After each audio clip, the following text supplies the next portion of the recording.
Do you remember this?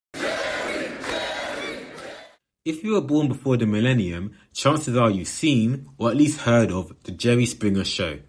It was one of the most controversial and influential TV shows of all time, ushering in a new era of shock culture and chaotic entertainment. At its peak in the late 90s, Springer was a global phenomenon. Millions tuned in to witness wild fights, jaw-dropping confessionals, occasional nudity, and over-the-top crudeness. To give you a taste of the madness, some storylines included a woman being pregnant by her brother and a man leaving his family to marry a horse. Netflix's new documentary, Jerry Springer, Fights, Camera, Action, takes us behind the scenes of this once iconic show.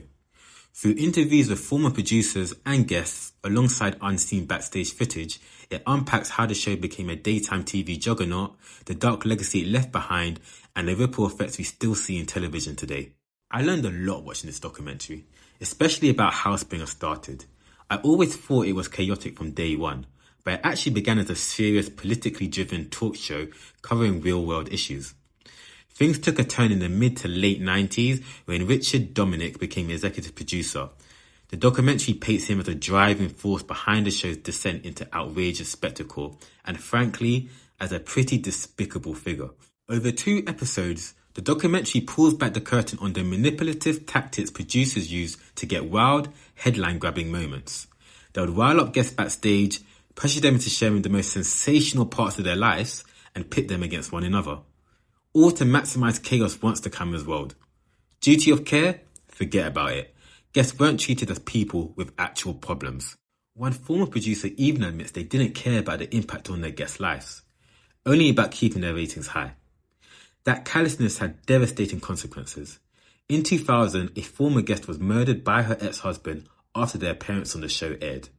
This tragedy exposed just how dangerous Springer's exploitative formula was, throwing real people with actual issues into the spotlight without considering the aftermath. For me, the most chilling part about the documentary was the lack of remorse for most of the former producers.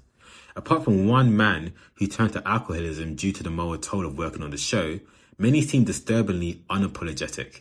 Even though Springer has been off the air for 7 years now, its influence is undeniable. It birthed an era of trash TV. Sensationalist shows designed to provoke and entertain at the expense of reality. It also paved the way for exaggerated, hyper-dramatic reality TV as we know it today. Whether you think this influence has changed television for better or worse, well, I'll leave that up to you.